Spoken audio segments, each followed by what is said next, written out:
আমরা আজকে চলে এসেছি কিছু লেহেঙ্গা কিনতে, মানে ওই হলদি আর মেহেন্দির জন্য। তো প্রথমে আমরা বাজারে এসে এই দোকানে যে লেহেঙ্গাগুলো ডিসপ্লে করা ছিল সেগুলো দেখে ভালো লাগায় এখানে ঢুকলাম, কারণ ডিসপ্লেতে কিছু ওয়েস্টার্ন লেহেঙ্গার কালেকশন ছিল। আমার ইচ্ছে ছিল ওয়েস্টার্ন লেহেঙ্গা কেনার, যার কারণেই এই দোকানে ঢুকে প্রথমে ওপরে যে লেহেঙ্গাগুলো রাখা ছিল সেগুলো থেকে বেছে কয়েকটা আমরা কালেকশন দেখতে শুরু করলাম। প্রথমে আমার বোনের জন্য লেহেঙ্গা দেখছিলাম, এটা হচ্ছে একটা মেহেন্দির জন্য, একটা হলদির জন্য। লেহেঙ্গার কালেকশনগুলো কিন্তু ভীষণ ভালো লাগছিল, বিশেষ করে কালারের দিক থেকে। আমার আবার ওই যে বললাম প্রথমেই ডিসপ্লে করা ছিল সেই কালেকশনটা বেশি ভালো লাগছিল দেখতে। আগে এই দুটো লেহেঙ্গা আমরা খুলে দেখে নিই, তারপরে আমি ওই লেহেঙ্গাটা দেখাচ্ছি যেটা ওয়েস্টার্ন লেহেঙ্গা আমার পছন্দ হয়েছে। এই লেহেঙ্গাটা যখন খুললো, দেখো ঘেরটা অসম্ভব সুন্দর, ভিডিওতেও কিন্তু ঘেরটা খুব ভালো মতো বোঝা যাচ্ছে। ভেতরে দেওয়া আছে ক্যান ক্যান। লেহেঙ্গাটার দাম ছিল 8,500 টাকা। আমি আজকে যতগুলো কালেকশন তোমাদেরকে দেখাবো, যেটা কিনেছি সেটাও, আবার যেটা কিনিনি কিন্তু ভিডিওতে দেখছি কালেকশনগুলো, সেগুলোরও দাম কিন্তু তোমাদেরকে বলে দেব, যাতে তোমাদের কিছুটা আইডিয়া হয়ে থাকে যে দাম কেমন হতে পারে মার্কেটে লেহেঙ্গার। এই লেহেঙ্গাটা যেমন ফুললি ক্যান ক্যান ছিল ভেতরে, আর প্রচন্ড পরিমাণে ঘের ছিল। ভিডিওতে কতটা বোঝা যাচ্ছে সেটা তোমরাই বেশি ভালো বলতে পারবে। ওটা দেখার পরে বোন আরও একটা লেহেঙ্গা ট্রাই করতে গেল, কিন্তু এটা অনেকটা ওয়েস্টার্ন লেহেঙ্গা টাইপের, এটাতে তেমন বেশি ঘের ছিল না, তবে কালারটা অসম্ভব সুন্দর ছিল, মানে ফটোজেনিক একটা কালার। এবারে আমি হলদির জন্য ড্রেস দেখতে শুরু করলাম, আর এই ড্রেসটা অসম্ভব ভালো লাগলো দেখতে। এটা ছিল 3 পিসের একটা সেট, ওপরে ছিল একটা টপ, নিচে প্লাজো, আর তার সাথে ছিল একটা জ্যাকেট। আর এই জ্যাকেটে কিন্তু পুরোটাই মতি আর কুন্দন দিয়ে ওয়ার্ক করা ছিল। ব্লাউজটা অসম্ভব সুন্দর, এই ব্লাউজটারই প্রাইস মোটামুটি 3,500 থেকে 4,000 টাকা হয়ে যায়। আমি এবারে এই ড্রেসটা ট্রাই করতে যাচ্ছি, ট্রাই করে যদি আমার মনে হয় যে এটা ঠিকঠাক আছে তাহলে আমি হলদি পারপাসে এটাই নেব। আমার বোন আমার সাথে ট্রায়াল রুমে ঢুকেছিল, কারণ ও দেখতে চাইছিল যে কেমন লাগছে। যেহেতু আমি এই ড্রেসটা পরে বাইরে বেরোতে চাইছিলাম না, নিচ থেকে ঘেরটা অনেকটা বড় ছিল, দেন মা যেহেতু ড্রেসটা পরে আমাকে দেখতে চাইলো, তার জন্য আমাকে ট্রায়াল রুম থেকে বেরিয়ে আসতেই হলো মাকে দেখানোর জন্য। আর এই ফাঁকে তোমরাও দেখে নাও ড্রেসটা পরে সামনে থেকে আমাকে কেমন লাগছে। এই ড্রেসগুলোর দাম মোটামুটি 4,500 থেকে 5,000 টাকা ছিল, পরে বার্গেইন করে নিতে হবে কত কি দাম হয়। এই ড্রেসটার যেটা আমার একটা জিনিস খুব ভালো লেগেছিল, প্যান্টটাতে তেমন ভাবে কোনো কাজ না থাকলেও কিন্তু ওপরে যে জ্যাকেটটা আছে সেটার দুই ধার দিয়ে পুরোপুরি মতি ওয়ার্ক করা আছে আর স্টোন ওয়ার্ক করা আছে, যেটার জন্য ড্রেসটা আরও বেশি সুন্দর লাগছিল। আর কালারটা ভীষণ ব্রাইট, হলদির জন্য একদম পারফেক্ট। ড্রেসটা প্যাক করতে করতে আমরা আরও কিছু কালেকশন দেখে নিলাম। মোটামুটি ওই ওয়েস্টার্ন লেহেঙ্গার কালেকশনগুলো এবার একটু দেখবো, যেগুলো ম্যানিকুইনকে পরানো ছিল। তো সেখান থেকে খুলে তারপরেই আমি কালারটা দেখব যে আমাকে কেমন লাগছে। প্রথমে গোলাপি রঙের যে ফ্লাওয়ার মোটিভের লেহেঙ্গাটা দেখেছিলাম, তারই একটা ব্রাউন টাইপের কালার, যেটা আরেকটা বার করলো আছে বলে, তো সেটাও সেম, শুধুমাত্র কালারটাই আলাদা, বাকি কাজ আর ঘের দুটোই একই রয়েছে। আমরা যেহেতু আরও একটু কালার দেখতে চাইছিলাম, মানে একই ডিজাইনের ওপরে, সেই জন্য এইটা আবার তারা বার করলো।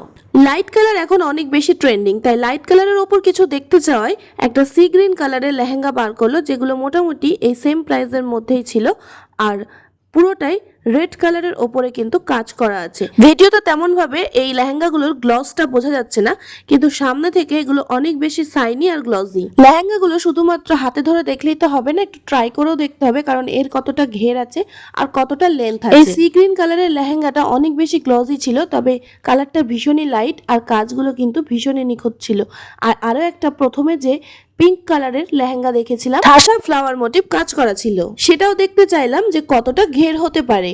একটা জিনিস যেটা খুব ভালো লাগছিল, এই দোকানের প্রত্যেকে ভীষণ কোঅপারেটিভ, আর প্রত্যেকটা জিনিস খুলে ভালোভাবে দেখাচ্ছিল, এমনকি তারাই বলছিল যেন আমরা প্রত্যেকটা ট্রাই করে দেখে তারপরেই নিই। এই দোকানের বেশ একটা সুবিধাও ছিল যে লেহেঙ্গার ব্লাউজ বানিয়ে দেওয়া বা ফিটিং করে দেওয়া, কিন্তু এদের নিজস্ব টেলার রয়েছে, আর ব্লাউজ বানিয়ে নেবে, কিন্তু ফিটিং করতে কোনো রকম কিন্তু চার্জ এরা নেবে না। সবটা দেখে শুনে আমরা এখান থেকে 4টে লেহেঙ্গা বাছাই করলাম, আমার দুটো আর বোনের দুটো, আমার হলদি আর মেহেন্দির জন্য। যখন বিল করছিল তখন বেশ অনেকটা সময় লাগছিল, সেই কারণের জন্য আমি আবার ওইদিকে বসে পড়েছি। সমস্ত কালেকশনগুলো হাত দিয়ে ঘেটে ঘেটে দেখছিলাম যে কাপড় কোয়ালিটি কেমন আছে, আর লেহেঙ্গা বাদ দিয়ে অন্যান্য যে ড্রেসগুলো রয়েছে সেগুলো কি ধরনের কালার আর মেটেরিয়ালস রয়েছে। তো সেখানে আমাকে বোন বলছিল আমি নাকি এখানে কাস্টমার লিড করতে পারবো। লেহেঙ্গা কিনতে গিয়ে কাস্টমার থেকে আমি কি সেলার হয়ে গেলাম। অনেকটা সময় ছিল বলে এই নিয়ে বেশ দুই বোনের মধ্যে রঙ্গরসিকতা চলছিল। দিদি ভালো ভালো লেহেঙ্গা দেখান তো, ওইখানটাই বল, ভালো লাগবে দেখতে। এগুলো এগুলো সব কি আছে এগুলো?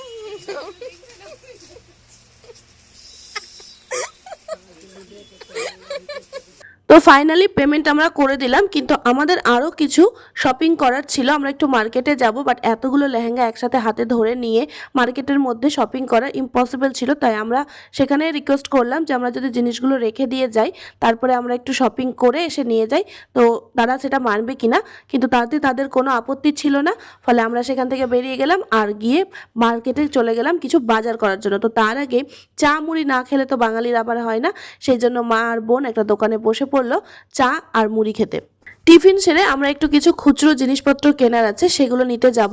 বাজারের মধ্যে দিয়ে একটা ফেমাস চায়ের দোকান আছে, আর আমার বোন এখানে আসলে ওখানে চা অবশ্যই খাবে, আর সাথে মাকেও এখন বেশ নেশা ধরিয়ে দিয়েছে। দেখছি দুজনে একদম পুরো চাখোর হয়ে গেছে। আমি ওদের সাথে আজকে শপিং করতে এসে এইটা প্রথম জানতে পারলাম যে ওরা নাকি এখানে আসলেই চা খায়।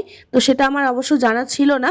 তো তার জন্য আমাকে যখন প্রথমে বললো আমরা চা খেতে যাবো, আমি বুঝতেই পারছিলাম না যে ওরা কোন দোকানে যেতে চাইছে বা কোথায় যেতে চাইছে।